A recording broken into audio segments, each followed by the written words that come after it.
the difference between and ah.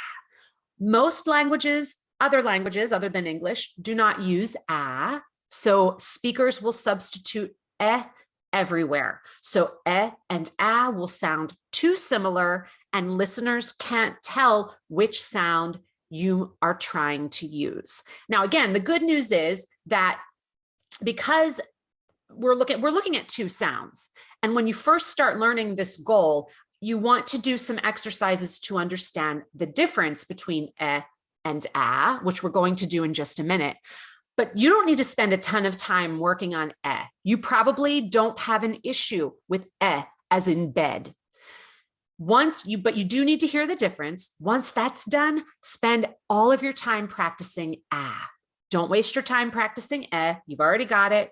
Work on the sound that is the bigger problem for you, and that is ah. But let's take a look at the difference in pronunciation. You can see they kind of start out the same way. For tip of the tongue behind your bottom teeth, the sides of your mouth pull back a little.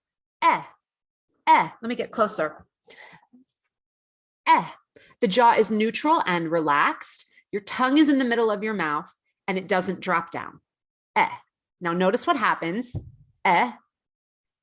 Ah. You see that? The tip of your tongue is still behind your bottom teeth, but the sides of your mouth retract even more. Your jaw drops, the back of your tongue drops, or your whole tongue drops. And this sound, because you're adding this extra, more retraction, more jaw drop, more tongue drop, there's more movement, which takes longer. So the vowel is a little bit longer, and you'll hear a little bit of more of that waviness or change in pitch. Ah. So let's try both sounds. The first sound, the smaller one, and really watch my mouth. Ah. You can hear it, right? Ah. Ah.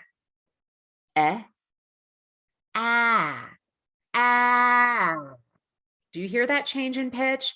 That is a hallmark of the American accent. If you do nothing else, if you learn nothing else today, if you do that in every vowel that you say, you will sound, 50% more American immediately. We have so many of those. Someone I used to work with used to call them vowel excursions.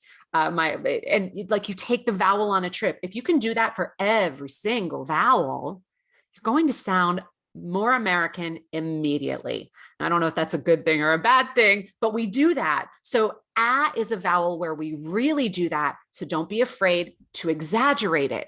And let's practice some word pairs together. Here we go. My slides got a little slow, but I think we're caught up. First column is second column is ah. Here we go. Wreck. Rack. And with these word pairs, worst case scenario, you say everywhere, you're using a different word. Wreck, beg, dead. You're using a word that you don't mean to use. If you're not using the timing is off. It's everything. So just keep that in mind. Okay, second row. Here we go. Beg. Bag. Ted. Tad. Mess. Mass. Tech. Tack. Perfect. And notice the movements of what I'm doing with my hands. That's exactly what it feels like in my mouth. The hand gestures can seem silly. I do them a lot, and they actually help with motor learning. So keep that in mind. If you feel like doing the hand movements along with me helps you, do it. You don't want to do it when you're out in the world talking, but when you're practicing with the videos, you can totally do that. It helps. So as we go through these word pairs, think about how much confusion this could cause in your speech if you're only using the vowel and never using where you need to use The words in the column on the right here are not part of your speech. You're not saying these at all. So I really want you to think about how much confusion that can cause when you speak, and why it's so important to work on this sound, on these two sounds. So think about that as we start with men, man, That's an important one. If you make that mistake, it sounds like a word choice mistake. It sounds like you don't know the plural form of man. So be sure to get that. Say men when you mean more than one, two men, and one when it's singular, one man. One more time like that. Two men, one man. Good. Can,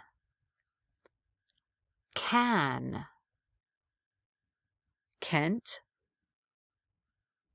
can't. An,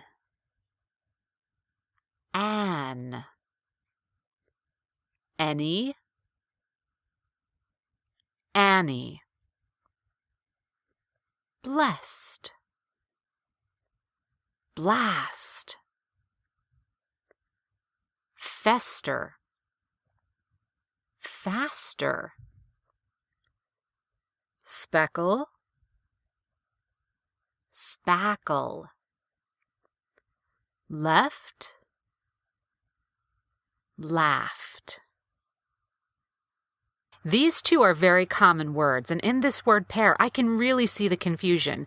Think about the difference in meaning between he told the joke and I left, and he told the joke and I laughed. There's a big difference in that meaning. That can be really confusing because of, as a non-native speaker of English, you're probably saying left when you mean to say laughed. So again, really confusing and really important to change. So let's try that one again too. Left, laughed.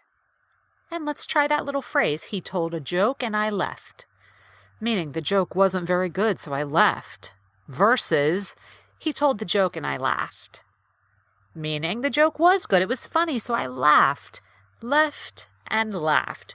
Really important. Moving on to met. Mat. I really feel it on the single syllable words. When I say met, I can rush through the vowel a little bit more, but when I have to say mat, mat, I really feel that change in pitch, that step down, like you're stepping down a set of stairs within the vowel. Mat. Good. You'll feel it on this one too. Bet,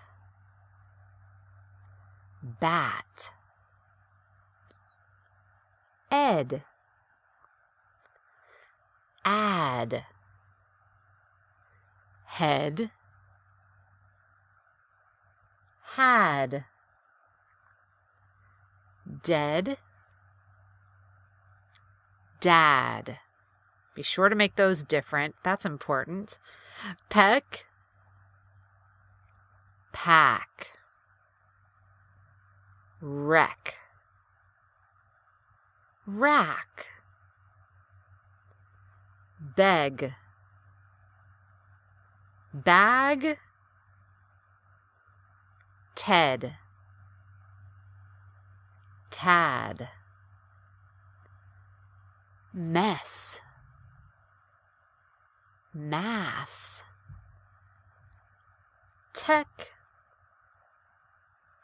tack. Dense,